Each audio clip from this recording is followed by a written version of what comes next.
بسم اللہ الرحمن الرحیم اللہم صلی علی محمد وعلی آل محمد وبارک وسلم رب اشرح لی صدری ویسر لی امری واحلل عقدۃ من لسانی یفقہوا قولی واجعل لی وزیرا من اہلی آمین یا رب العالمین۔ ناظرین کرام السلام علیکم ورحمۃ اللہ وبرکاتہ۔ دورہ ترجمہ قرآن پاک کا ترجمہ مختصر تشریح کے ساتھ ہمارے زیر مطالعہ سورہ نساء کا مطالعہ کر رہے ہیں۔ منافقین کا ذکر بھی چل رہا ہے اور وہ اطاعت رسول علیہ السلام سے فرار اختیار کرتے تھے، یہ ذکر بھی ہمارے سامنے آ رہا ہے۔ مطالعہ آگے بڑھاتے ہیں سورہ نساء کی آیت نمبر 80 سے انشاءاللہ۔ اعوذ باللہ من الشیطان الرجیم بسم اللہ الرحمن الرحیم من یطع الرسول فقد اطاع اللہ، جس نے رسول علیہ السلام کی اطاعت کی اسی نے اللہ سبحانہ وتعالی کی اطاعت کی۔ بہت پیارا قیمتی جملہ اطاعت رسول کے تعلق سے عطا ہو رہا ہے صلی اللہ علیہ وسلم۔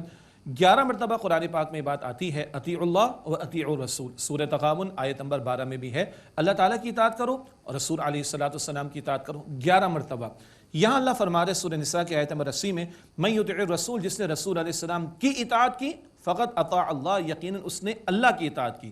اللہ اور اللہ کے رسول کی اطاعت بالکل جڑی ہوئی بات ہے، ٹھیک ہے، مگر اللہ نے ڈائریکٹلی آپ سے مجھ سے رابطہ نہیں کیا۔ اللہ نے اپنے پیارے حبیب علیہ السلام کو قرآن پاک عطا فرمایا، اپنی وحی عطا فرمائی اور ان کا نمونہ ہمارے سامنے رکھ دیا، ان کے پیچھے آؤ گے تو میری اطاعت ہوگی۔ اطاعت اصلاً اللہ کا حق ہے، بڑا قیمتی اور ٹیکنیکل جملہ، اصلاً اللہ کا حق ہے، عملاً اللہ کے رسول کی ہوتی ہے صلی اللہ علیہ وسلم۔ نماز اللہ کا حکم ہے، اللہ کا حق ہے، طریقہ رسول اللہ علیہ السلام سے لیں گے، تو حضور کے طریقے پر عمل کروں گا تو اللہ تعالیٰ کی اطاعت ہوگی۔ اللہ اکبر کبیرہ، یہ دونوں اطاعتیں بالکل ساتھ ساتھ جڑی ہوئی ہیں۔ من یطع الرسول فقد اطاع اللہ، جس نے رسول علیہ السلام کی اطاعت کی یقیناً اس نے اللہ تعالیٰ کی اطاعت کی۔ ومن تولی فما ارسلناک علیہم حفیظا، اور جس نے روح گردانی کی تو ہم نے اے نبی علیہ السلام آپ کو ان پر نگہبان بنا کر تو نہیں بھیجا۔ جو فرار اختیار کر رہا ہے وہ خود اللہ تعالیٰ کے ہاں جواب دہ ہوگا، آپ کا کام بتانا، سمجھانا، پہنچانا، جو نہیں مانتا وہ خود اللہ کے ہاں جواب دے۔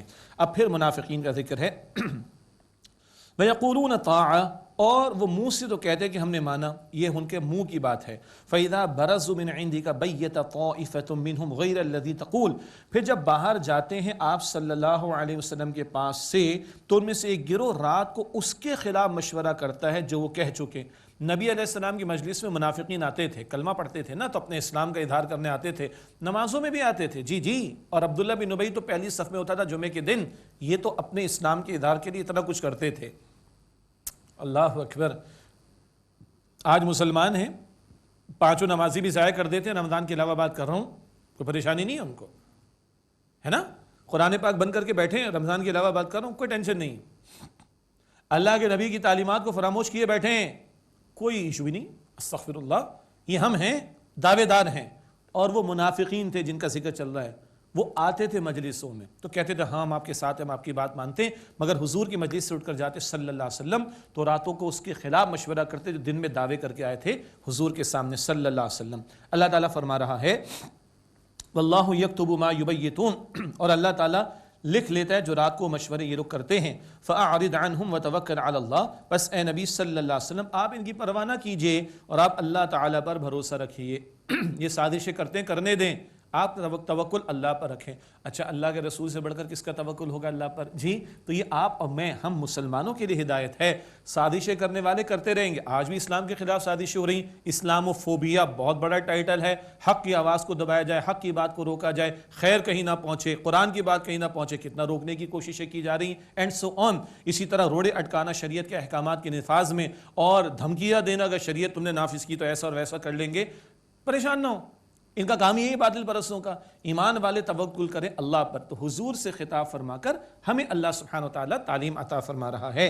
وَكَفَى بِاللَّهِ وَكِيلًا، اور اللہ تعالیٰ کافی ہے بطور کارساز۔ اللہ مجھے آپ کو ہم سب کو اس کا یقین عطا فرمائے۔ ارشاد ہوا افلا يتدبرون القرآن، بس کیا وہ قرآن کریم پر غور و فکر نہیں کرتے؟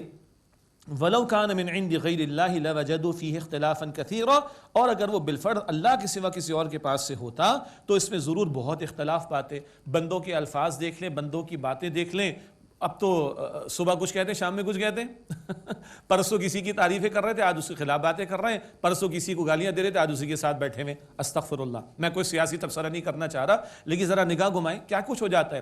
اسی طرح کسی کی 60 برس کی زندگی گزری، 20 سال مجھ سے ایک تحقیق کی، 40 میں آگے کچھ ہو گیا، 60 میں آگے کچھ ہو گیا۔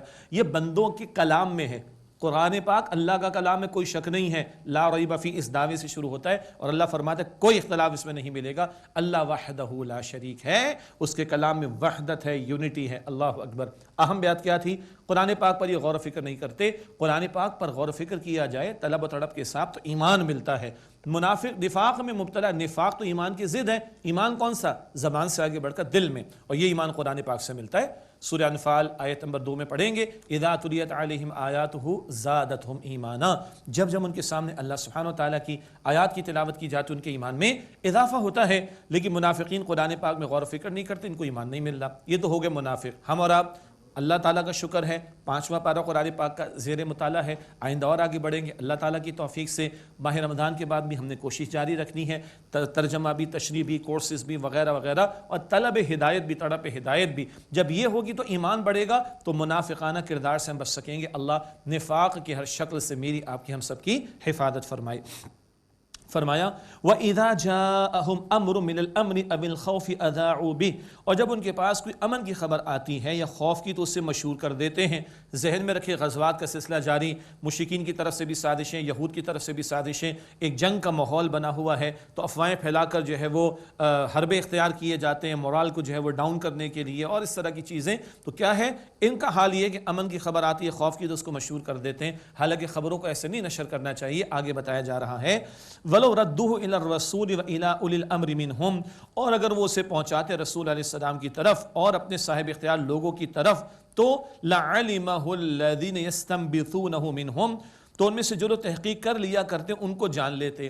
یعنی خبریں اہم جو ہیں وہ ان کو نشر نہ کیا جائے، صحیح لوگوں تک پہنچایا جائے۔ صحیح لوگوں سے مراد جو معاملہ فہمی کو جانتے ہیں، ڈیسیشن میکنگ کو جانتے ہیں، جو اتھارٹی رکھتے ہیں، تو وہ اس سے صحیح فیصلہ اختیار اخذ کر لیں گے، کیا کرنا ہے کیا نہیں کرنا، ان تک پہنچایا جائے۔ یہ اہم نقطہ ہے افواہوں کی روک تھام کے اعتبار سے، ورنہ افواہیں پھیلا کر معاشروں کو اور ممالک کو انتشار میں مبتلا کیا جاتا ہے، اس کے حوالے سے اہم رہنمائی ہے۔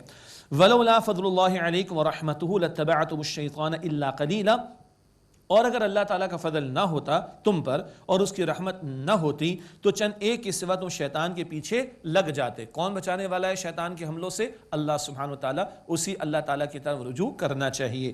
فَقَاتِلْ فِي سَبِيلِ اللَّهِ، بس اے نبی علیہ السلام آپ قتال کیجئے اللہ تعالیٰ کی راہ میں۔ اللہ کا حکم ہے اور حضور نے قتال کیا ہے صلی اللہ علیہ وسلم۔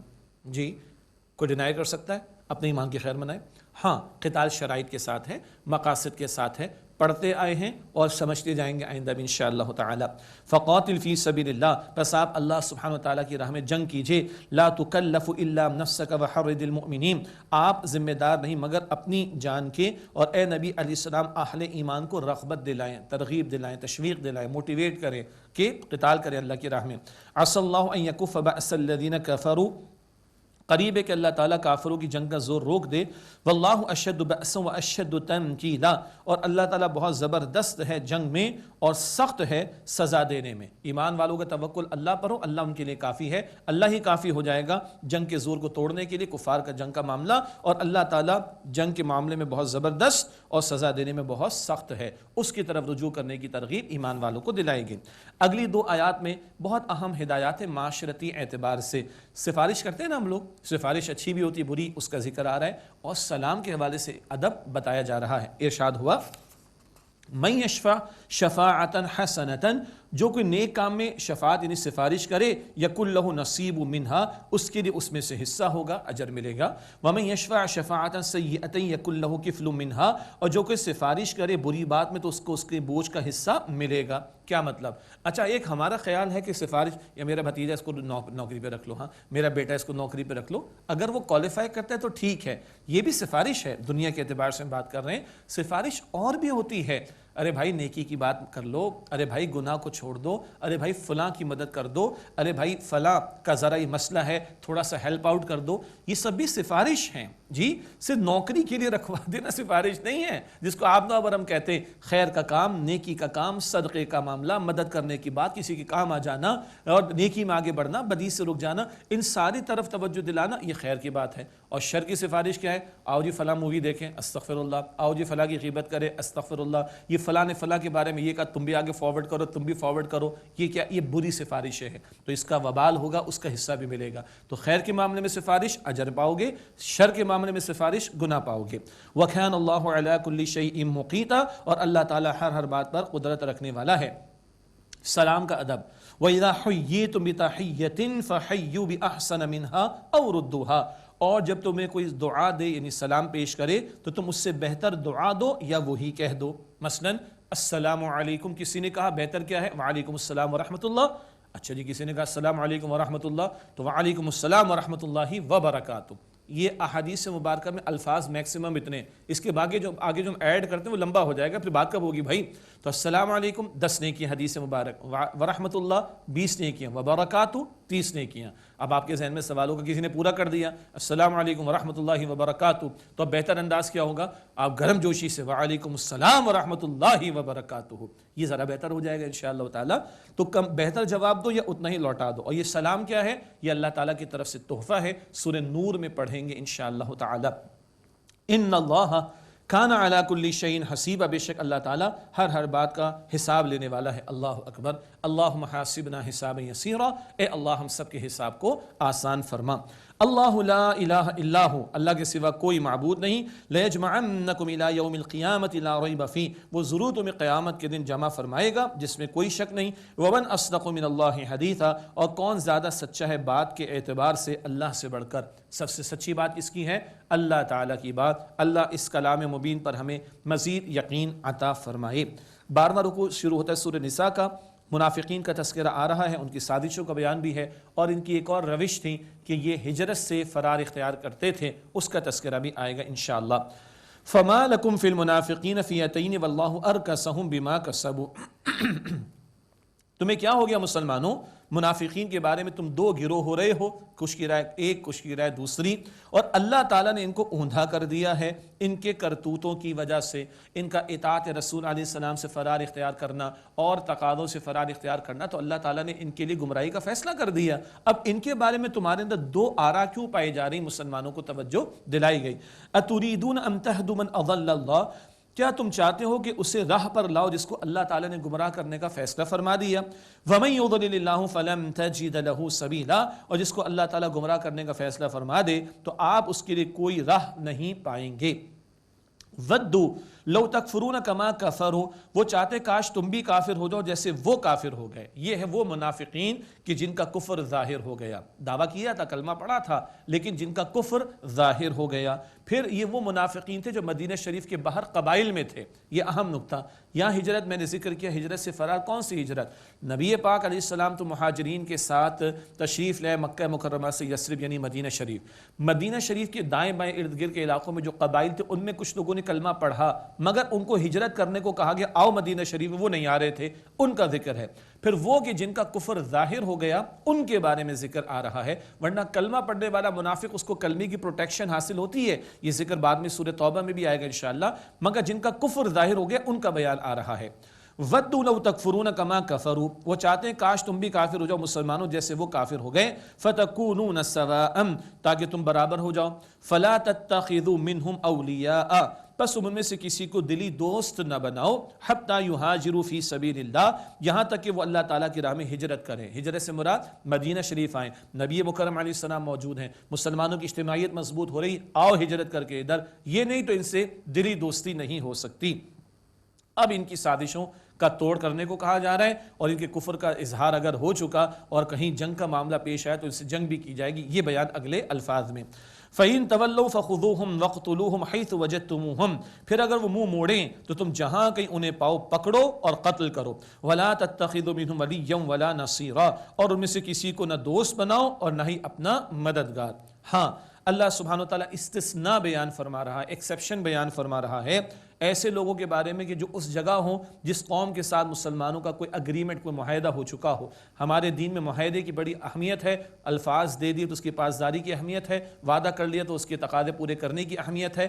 استثناء اس تناظر میں ہے، فرمایا إِلَّا الَّذِينَ يَصِلُونَ إِلَىٰ قَوْمٍ بَيْنَكُمْ وَبَيْنَهُمْ مِيثَاقٌ، مگر جو لوگ تعلق رکھتے ہیں ایسی قوم سے کہ تمہارے اے مسلمانوں اور ان کے درمیان معاہدہ ہے، أَوْ جَاءُوكُمْ حَصِرَتْ صُدُورُهُمْ، یا وہ تمہارے پاس اس حال میں آئیں کہ تنگ ہو گئے ہیں ان کے دل، أَن يُقَاتِلُوكُمْ، اس بات سے کہ تم سے لڑیں، أَوْ يُقَاتِلُوا قَوْمَهُمْ، یہ اپنی قوم سے لڑے، مراد ان کے بارے میں استثناء، ایسی قوم میں کہ جن سے تمہارا معاہدہ تو پاسداری کرو، ان کے خلاف قتال نہیں ہوگا، یا وہ جنہوں نے ہتھیار ڈال دیے اور جنگ کا کوئی ارادہ نہیں تو ان کے خلاف تمہیں اقدام نہیں کرنا۔ وَلَوْ شَاءَ اللَّهُ لَسَلَّطَهُمْ عَلَيْكُمْ فَلَقَاتَلُوكُمْ، اور اگر اللہ تعالیٰ چاہتا تو انہیں تم پر مسلط کر دیتا تو وہ ضرور تم سے لڑتے۔ فَإِنِ اعْتَزَلُوكُمْ فَلَمْ يُقَاتِلُوكُمْ وَأَلْقَوْا إِلَيْكُمُ السَّلَمَ، پھر اگر وہ تم سے کنارہ کش رہیں، پھر تم سے نہ لڑے اور تمہاری طرف صلح کا پیغام پیش کریں، فما جعل اللہ لکم علیہم سبیلا، تو اللہ تعالیٰ نے تمہارے لیے ان پر اقدام کا کوئی راستہ نہیں رکھا۔ یہ ہے بڑا پیارا توازن والا تعلیم کا معاملہ کہ جنگ برائے جنگ تھوڑی، وہ لڑنے کے لیے آمادہ نہیں ہے، لڑنا چاہتا نہیں ہے، جان اس نے اپنی تمہارے سامنے پیش کر دی، میں لڑتا نہیں ہوں، ہینڈز اپ کر دیے گویا کہ، تو زبردستی کسی سے جنگ بھی نہیں کی جائے گی۔ جب ضرورت ہوگی، تقاضا ہوگا تو جنگ کا معاملہ ہوگا، اور جب نہیں تو اللہ تعالیٰ منع فرما رہے کہ ان کے مقابلے میں کوئی اقدام کرنے کی راہ تمہیں نہیں دی جا رہی۔ ہاں، ایک اور طبقہ، سَتَجِدُونَ آخَرِينَ يُرِيدُونَ أَن يَأْمَنُوكُمْ وَيَأْمَنُوا قَوْمَهُمْ، اب تم اور لوگوں کو پاؤ گے جو چاہتے کہ وہ تم سے بھی امن میں رہیں اور اپنی قوم سے بھی امن میں رہے، چاہتے تو یہ ہیں۔ کلما ردوا الی الفتنۃ ارکسوا فیہا، جب کبھی فتنے فساد کی طرف بلائے جاتے ہیں تو اوندھے منہ اس میں کود پڑتے ہیں، ذرا کوئی فتنہ کا معاملہ آئے گا کود پڑیں گے، اس میں مبتلا ہو جائیں گے۔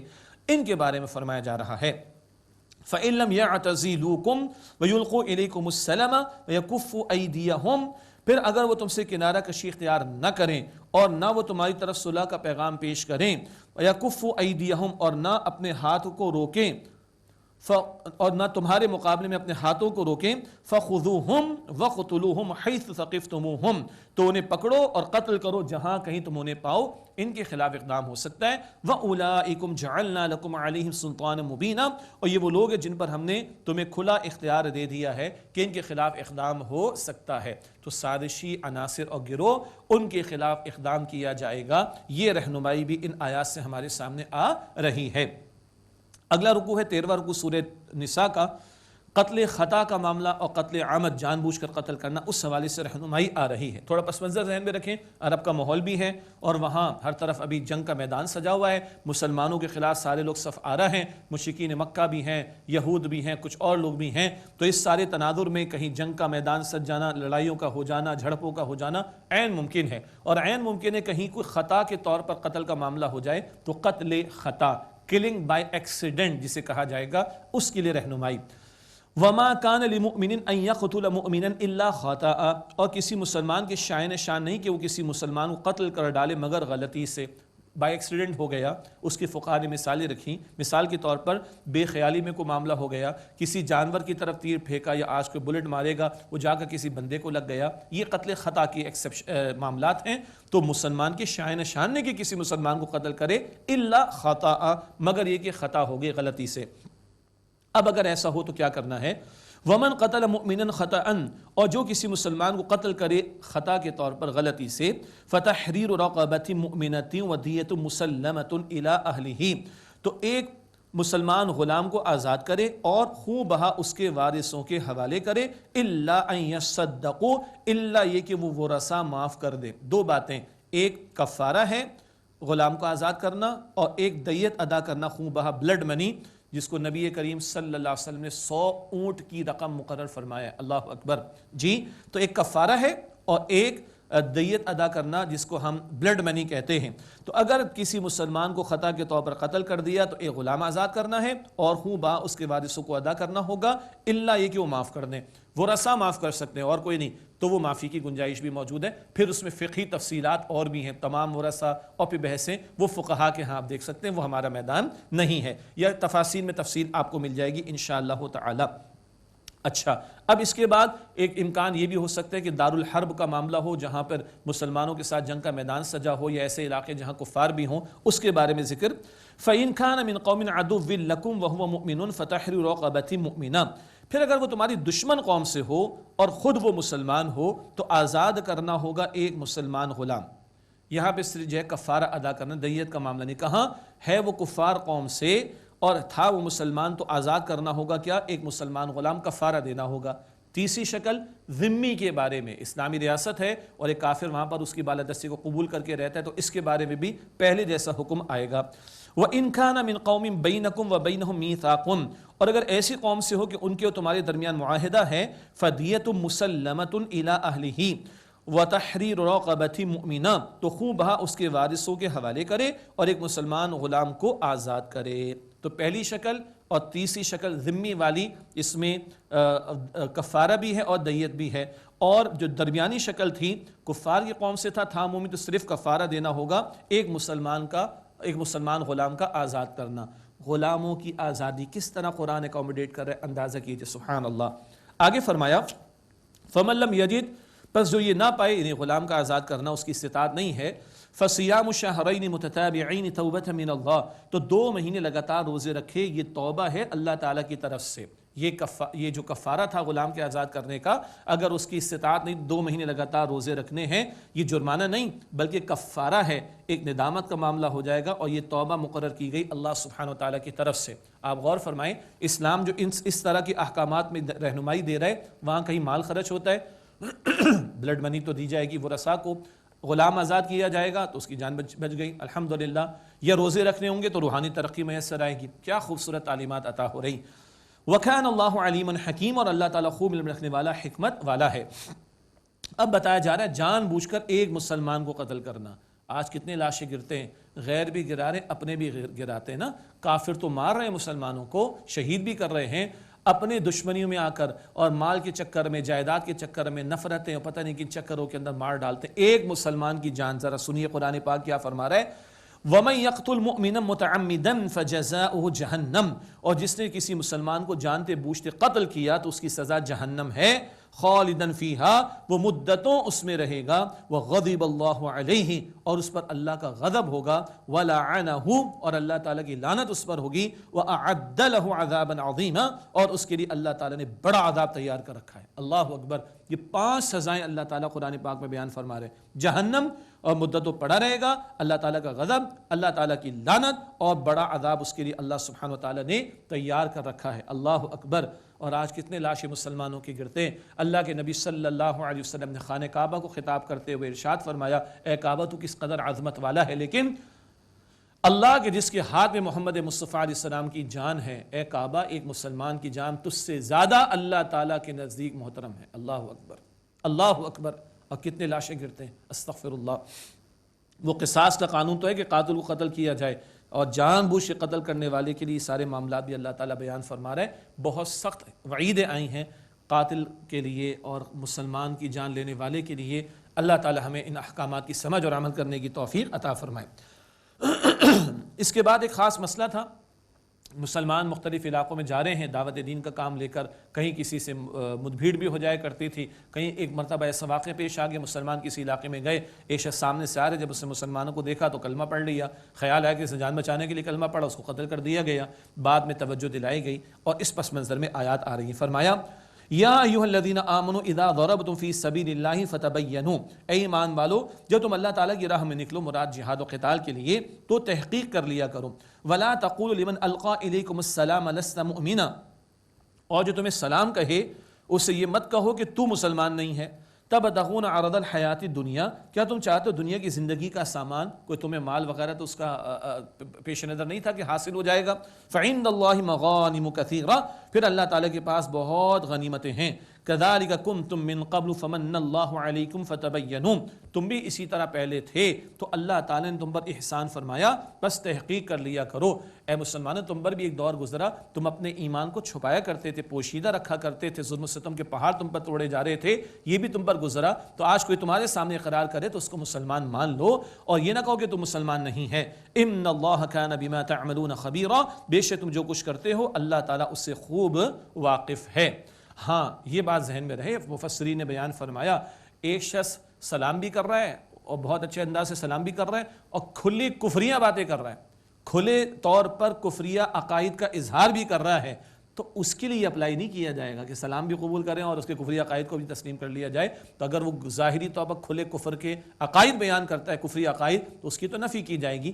عموم کے اعتبار سے جو تمہارے سامنے سلام پیش کر دے تحقیق کر لو اور اس کے اسلام کے دعوے کو قبول کر لو. ہم ظاہر پر ہی فیصلہ کر سکتے ہیں، باطن کا معاملہ اللہ تعالیٰ کے حوالے کرنا چاہیے. تو توجہ دلا دی گئی. ناظرین کرام، آج کا مطالعہ ہم یہی روکتے ہیں اور اللہ تعالیٰ کے حضور مختصر دعا کرتے ہیں انشاءاللہ تعالیٰ. بسم اللہ الرحمن الرحیم. اللہم صلی علی محمد وعلی آل محمد وبارک وسلم. ربنا تقبل منا انک انت السمیع العلیم وتب علینا انک انت التواب الرحیم. اے اللہ ہم سب کی، ہمارے ماں باپ کی، ہمارے گھر والوں کی اور تمام مسلمانوں کی مغفرت فرما دے. اے اللہ ہماری ان محنتوں کو اپنی بارگاہ میں قبول فرما. ہماری جو بھی محنتیں اور اعمال ہیں اللہ تیری توفیق سے ہیں تو اپنے فضل سے قبول فرما لے. اے اللہ ہمارے صغیرہ کبیرہ گناہوں کو معاف فرما. ہمارے بیماروں کو ایمان کے ساتھ صحت عطا فرما. ہمارے مرحومین کی مغفرت فرما، ان کے درجات کو بلند فرما. اے اللہ اس ماہ مبارک کی قدر کی توفیق دے. اے اللہ ہمیں آخرت کا طلبگار بنا. اے اللہ نفاق کی ہر شکل سے بچا، شرک کی ہر شکل سے بچا، اور ایمان واقعتاً دل کی یقین والا، دل کی گہرائی والا ایمان نصیب فرما، اور ایمان کے تقاضوں پر عمل کی توفیق عطا فرما. اے اللہ ہمیں جہنم سے آزاد فرما. اے اللہ ہم سب کو جنت الفردوس عطا فرما. وصلی اللہ علی النبی الکریم وعلی آلہ واصحابہ اجمعین برحمتک یا ارحم الراحمین. Allah, Allah.